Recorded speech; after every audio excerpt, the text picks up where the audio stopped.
I, 24, female, honestly never thought I'd be one of those people writing a post like this, but here I am. I've read stories like these before and always thought, wow, that's wild. I can't imagine going through something like that, and now it feels like my life has turned into one of those stories. The last few months have been a complete mess, and I'm still just trying to wrap my head around everything. It's a long one, so buckle in. So, a little background. I was in college, doing okay for the most part, when everything sort of turned upside down. I had to drop out in my second year, not because of grades or burnout or anything like that, but because my mom got diagnosed with stage 4 cancer. It happened really suddenly. One minute she was fine, just a little tired here and there, and the next, we were sitting in a doctor's office hearing the worst possible news. My dad hasn't been in my life since I was 12. He basically just disappeared and never looked back. And I'm an only child, so that meant I was all my mom had. It wasn't even a question for me. I dropped everything to take care of her. I had no idea how to do any of it, but I figured it out. Doctor's appointments, medications, treatments, hospital visits. I handled it all. I didn't have a clue what I was doing most of the time, but I just kept going because I had to. It was the hardest, most exhausting 2 years of my life, but I don't regret it for a second. Those years were filled with so much pain, but also so much love. We got close in a way I never expected. Even when things were at their worst, we still had each other. She passed away when I was 22, and when she was gone, I felt completely lost. I had no degree, no real savings, and no idea what to do next. I was just sort of surviving. I picked up whatever jobs I could, waitressing, temp work, babysitting, anything to pay rent and keep food on the table. It was during this time that I reconnected with Martin, 25 male, someone I knew from high school. We weren't close back then, but we'd been friendly. He reached out one day through social media and we started talking. It was nice having someone around again, someone who made me feel seen and cared for. Things moved fast between us, maybe too fast. Within 6 months, I found out I was pregnant. It wasn't something we'd planned, and when I told Martin, he completely panicked. I mean, completely. He said he wasn't ready to be a dad and that we needed to talk it through, but then he just ghosted me, blocked my number, disappeared off social media, and never responded to anything I sent. Just gone. So there I was, 22, pregnant, working 2 part-time jobs and scared out of my mind. I had no support system, no partner, no family around. I spent a lot of nights just crying, wondering what the hell I was supposed to do. I did think about all my options, I really did. I wanted to be sure before I made any decisions, but in the end, I decided to keep the baby. I knew it would be hard, maybe the hardest thing I'd ever do, but something in my gut just told me that this was what I needed to do. It felt right. Now, here's where things really started getting messy. After my mom died, the only family I had left on her side was my Aunt Carol, 54, female. She's my mom's older sister, and they were, well, not close. Total opposites. My mom was this warm, nurturing person who always tried to help people, while Carol is the kind of person who measures someone's worth by their income and who they're married to. She married into money, lives in a giant house, and is always posting stuff online about how blessed she is. She's the type who thinks poor people are poor because they're lazy. That kind of energy. Carol has one daughter, my cousin Rebecca, 30, female. And if Carol is bad, Rebecca is like Carol on steroids. She's always been kind of snooty and self-centered even when we were kids. We were never close. She was always too busy acting like she was above me.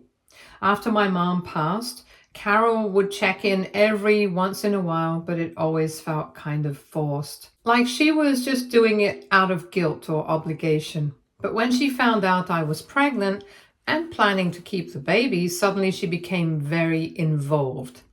She started calling me every day, inviting me out to lunch, offering to help with baby stuff. I was a little suspicious because she'd never shown that kind of interest in me before, but I was also feeling vulnerable and desperate for any kind of support, so I accepted her help. Biggest mistake I could have made. About 2 months into my pregnancy, we were at one of our little lunch dates when Carol dropped the real reason she'd been so nice lately.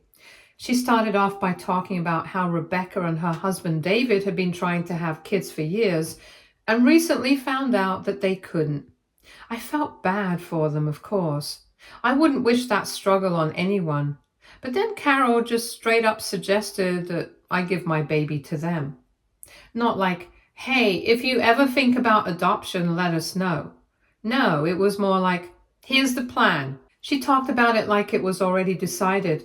Rebecca and David would pay for all my medical bills. They'd give me a generous compensation package. Yes, she used those words exactly. And if I kept my life stable, I'd be allowed occasional visits with the baby. It was like she was trying to sell me on some weird business deal. I was stunned. I couldn't even speak at first. I thought maybe I misheard her, but nope. She was dead serious. When I said no, that I wasn't giving up my baby, she just looked at me like I was being unreasonable. And then she said something that's burned into my brain ever since. She said, Rebecca can do justice to motherhood. She's educated, financially stable, and can give a child everything they need. What can you offer? You're a mere college dropout working minimum wage jobs. Can you really give this child a good life? That one hit deep. Not just because it was cruel, but because in my lowest moments, I'd already asked myself that same question. I'd cried over it, worried about it, and here she was just throwing it at me like it was a fact. I told her I never wanted to see her again and walked out. But of course, that wasn't the end of it. After that day, Carol and Rebecca started harassing me nonstop. Calls, texts, showing up at my apartment trying to talk sense into me. When I blocked their numbers, they started sending other family members, people I barely knew, to guilt trip me. It was like they couldn't accept that I had said no, like I didn't even have a right to make this decision for myself. It got so intense that I ended up moving. I didn't tell them or anyone else except for a few trusted friends. I just packed up and left. It wasn't easy. I was pregnant, working 2 jobs and exhausted, but I did it because I had to protect myself and my baby. Then, as I got closer to my due date, things got even worse.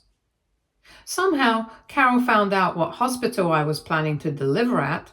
Don't ask me how, I still don't know. She tried to convince the hospital staff that I was mentally unstable and planning to abandon the baby so that they could intervene and give the baby to Rebecca and David. Thankfully, the hospital didn't buy it. They knew it was just noise, but it still scared me. So I changed hospitals at the last minute. I didn't tell anyone where I was going, not even extended family. Only my best friend Sarah knew. She's been my rock through all of this. She came with me to the hospital when I went into labor and stayed the entire time. I also hired a doula, partly for support, but also because I wanted another person there who had my back in case Carol or Rebecca tried anything crazy. After 19 long, painful hours of labor, I gave birth to a beautiful baby girl. I named her Rainy, after my mom. Holding her in my arms was the most incredible feeling. In that moment, everything, the fear, the pain, the doubt, just faded. I knew I'd made the right decision. No one could take her from me. Sarah stayed the night with me at the hospital, sleeping in the chair next to my bed. We were supposed to be discharged the next day in the afternoon. That morning, Sarah went to grab coffee and a nurse came in looking concerned. She said there were two women at the nurse's station asking about me, and from the description, I knew right away it was Carol and Rebecca. I don't even know how they found me again. I still get chills thinking about it. Luckily, the nurse picked up on my panic right away. She asked if I wanted them removed, and I said yes. Security escorted them out before they could get anywhere near my room. I was shaking. Just the thought that they might try something still haunts me, but thank God they didn't get to us.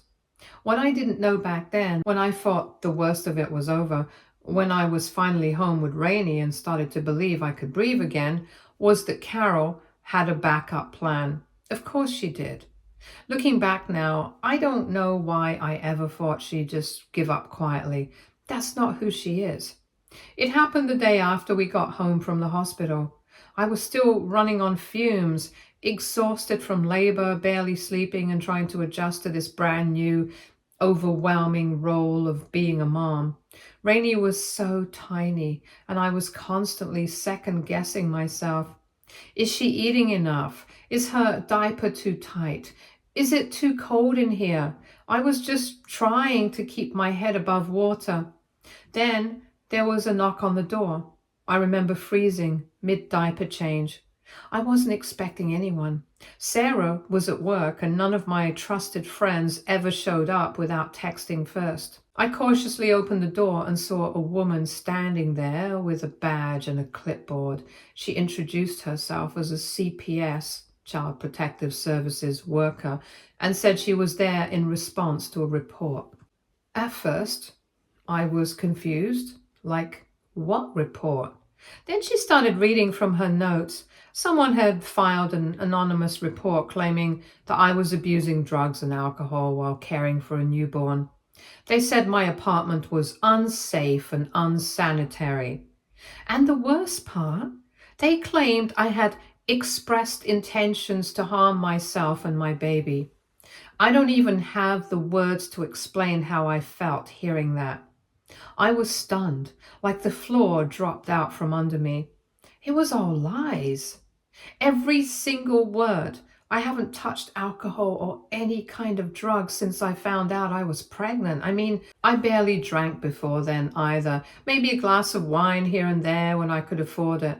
As for my apartment, yeah, it's small. And sure, I don't have fancy stuff, but it's clean, safe. Everything Rainey needs is here. Diapers, wipes, bottles, a bassinet, clothes, all of it. And the part about harming myself or my baby, that one hit hard because it wasn't just a lie. It was a dangerous one. It felt like someone trying to paint me as unstable, unfit, unsafe. And I knew immediately who was behind it.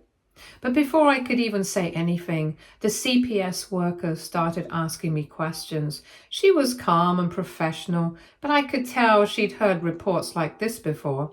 She looked around the apartment, checked for safety hazards, asked to see where Rainey slept, and asked me about my mental and emotional state.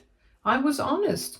I told her I was tired and stressed, but that I was doing okay and had support from friends and the local moms group. She asked if I'd be willing to take a drug test voluntarily. I said yes, without hesitation. She actually seemed surprised by how quickly I agreed, but I had nothing to hide.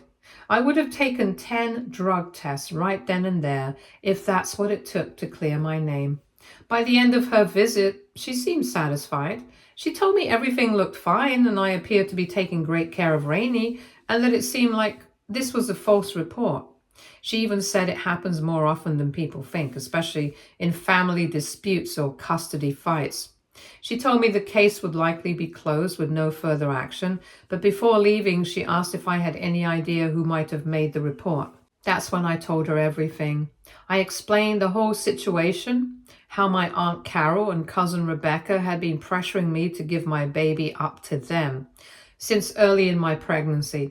I told her about the harassment, the hospital incident, the bribery and the threats. And when I mentioned that they wanted me to hand over my daughter and that I had refused, I could see something shift in the CPS worker's expression. She made some additional notes and thanked me for my honesty. I thought that would be the end of it. I figured, okay, the investigation cleared me. I did everything right. I had nothing to hide. Carol and Rebecca would see that they couldn't scare me into giving up Rainey, and maybe, just maybe, they'd finally back off. But nope, not even close. 2 days later, I got a phone call from a local detective, Detective Martinez. He said he wanted to speak with me in person about the CPS report. At first, I panicked a little, thinking maybe the situation was worse than I thought.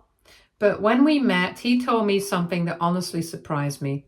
Filing a false CPS report, if done knowingly and maliciously, is actually a crime in our state. He said my case had raised some red flags, especially given the timing, just one day after I brought Rainey home, and the nature of the accusations. He asked if I had any evidence that could help with the investigation, so I gave him everything.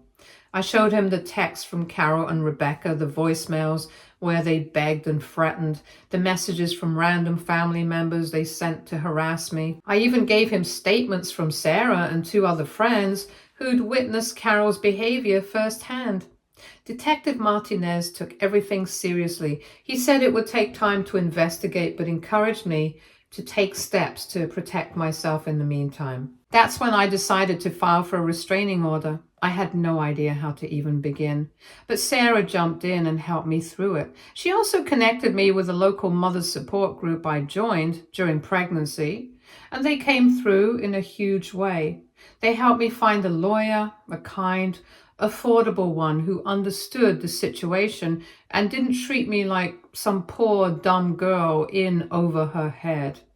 With his help, we filed the paperwork for a temporary restraining order against both Carol and Rebecca.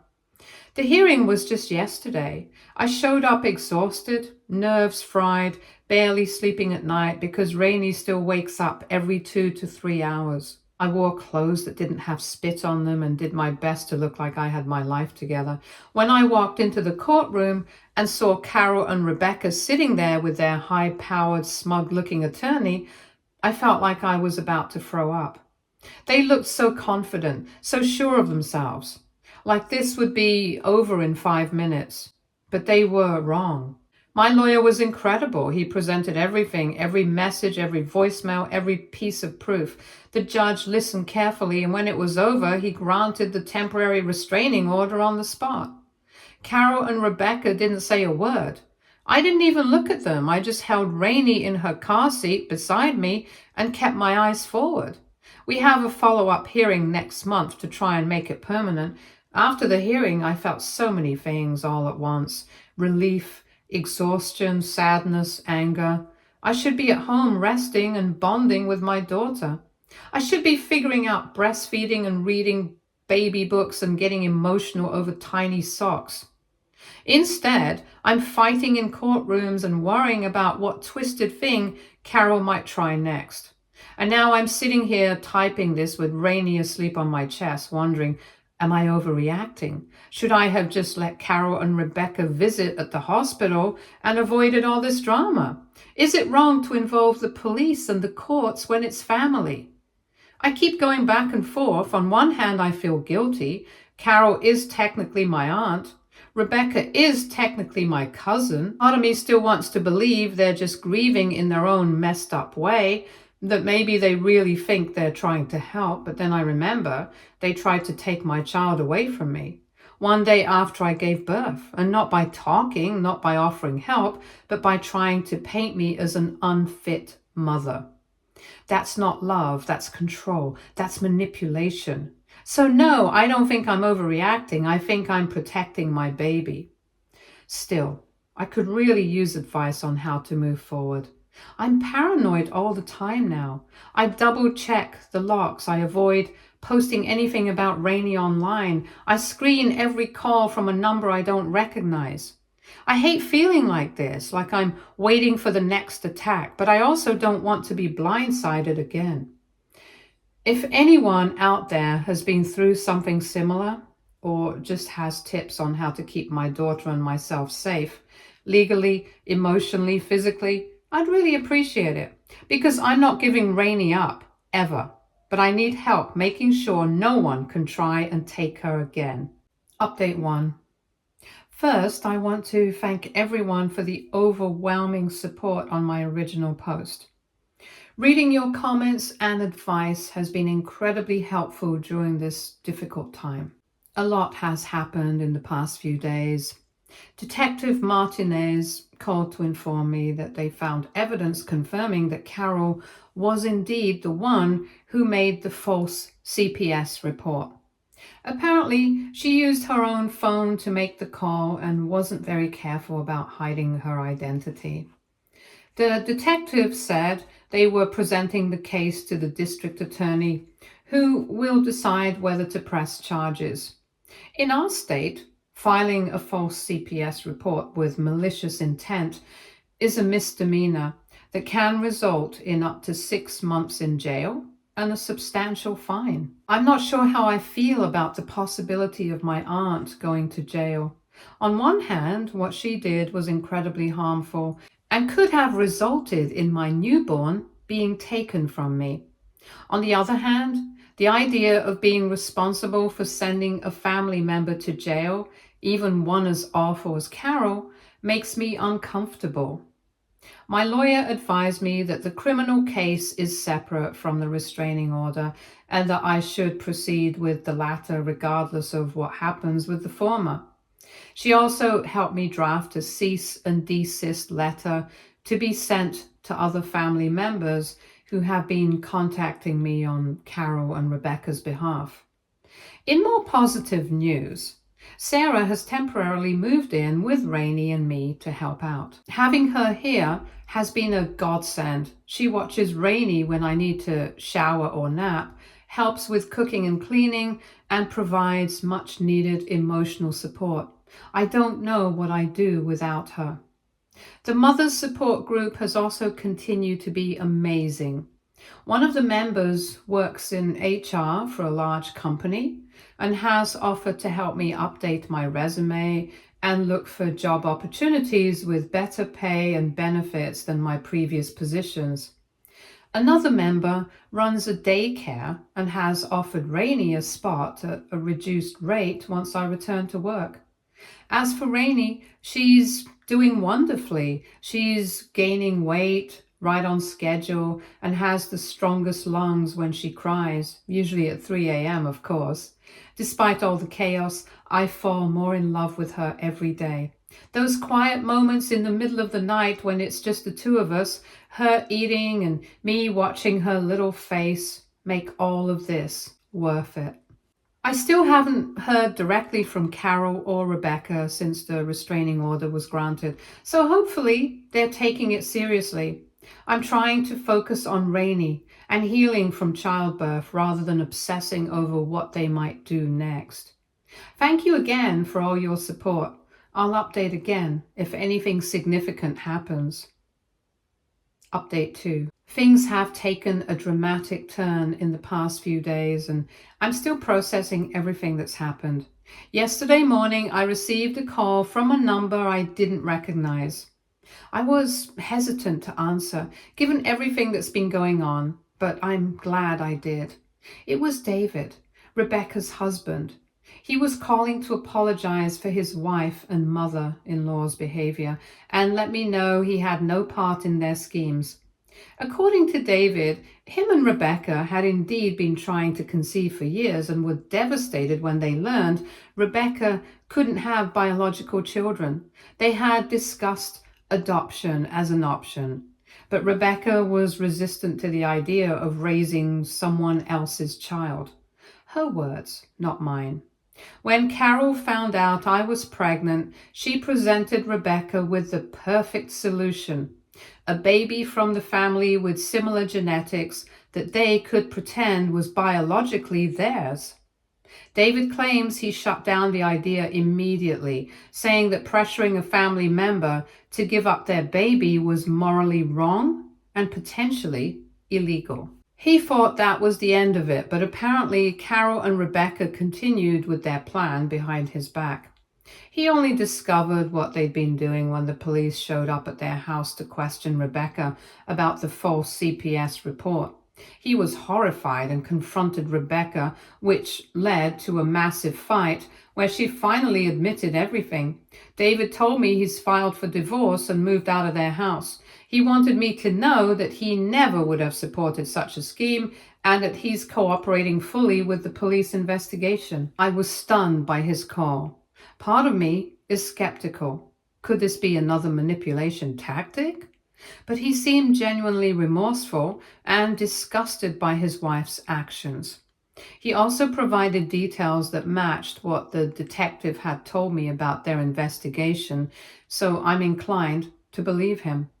Just hours after David's call, I received another unexpected contact, an email from my Aunt Carol's sister-in-law, Linda.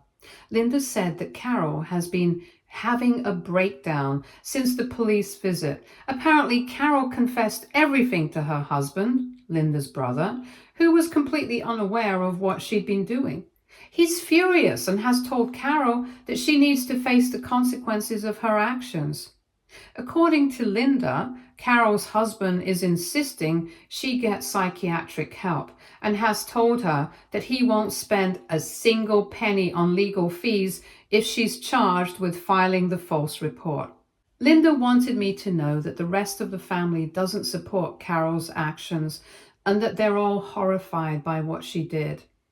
As if that wasn't enough drama for one day, Detective Martinez called in the afternoon to inform me that the district attorney had decided to charge Carol with filing a false report to CPS. She's been charged with a misdemeanor and an arraignment date has been set for next week. The detective asked if I would be willing to testify if the case goes to trial, and I agreed, though the thought makes me incredibly anxious. I'm feeling overwhelmed by all these developments. On one hand, I'm relieved that the truth is coming out and that other family members aren't supporting Carol and Rebecca's behavior. On the other hand, this whole situation has gotten so much bigger than I ever expected. What started as a personal conflict has expanded to involve the police, lawyers, and potentially the courts. Sarah has been my rock through all of this, reminding me that none of this is my fault and that I'm just protecting myself and Rainey. The support group members have also been checking in regularly, offering encouragement and practical help. As for Rainey, she remains blissfully unaware of all the chaos surrounding her. She's now 2 weeks old and already seems more alert and responsive. I swear she smiled at me yesterday, though Sarah insists it was probably just gas. The hearing for the permanent restraining order is still scheduled for next month. My lawyer thinks we have an even stronger case now, with David's testimony and the criminal charges against Carol. She's advised me to continue documenting everything and to remain vigilant, even with the temporary order in place. I'll update again after Carol's arraignment or if anything else significant happens. Thank you all for your continued support and advice. Update 3. I honestly still can't believe everything that's happened. Carol's arraignment happened yesterday. That was intense. I wasn't there in person, but my lawyer kept me updated the whole time. Carol pleaded not guilty to the charge of filing a false CPS report, which Detective Martinez said was expected. Apparently, people almost always plead not guilty at arraignments, even if the evidence against them is strong. It's part of the legal process, I guess, but still, it felt surreal knowing she was in a courtroom because of what she tried to do to my daughter and me. A trial date has been set for 2 months from now. It sounds like a long time, but at the same time, I know it'll be here before I know it. My lawyer has been speaking with the prosecutor who said they have a strong case. Still, there's always a chance Carol might take a plea deal, which would mean avoiding trial. I don't know what I want more, to see her truly face the consequences in court or to just have it over with so we can all move on. Either way, I've decided I'm not letting this woman take up more space in my head than she already has. I've spent too much energy fighting her darkness. It's time to focus on the light in my life. The hearing for the permanent restraining order is coming up in a few weeks, and my lawyer thinks everything that's happened so far will only strengthen our case. She's also digging deeper into something I hadn't even thought about at first. Carol's dishonesty about Rebecca's adoption history. There's a chance that could play a role in the criminal side of things too. I'm letting the legal professionals handle that now. I've done my part. I've told the truth and shared the evidence. I just want to protect Rainey and move forward. And somehow, in the middle of all this legal drama and emotional stress, there have been moments of real peace.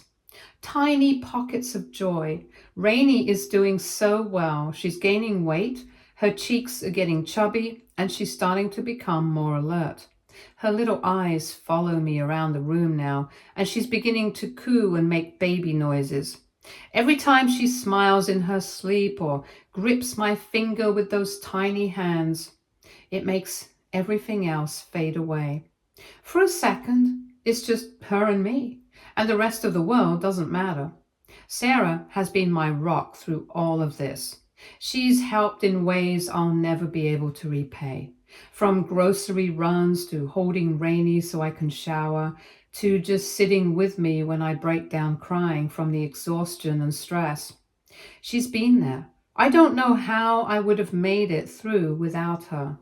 And the moms group? I can't even begin to describe how grateful I am for them. These women, some of whom I barely knew before this, all stepped up.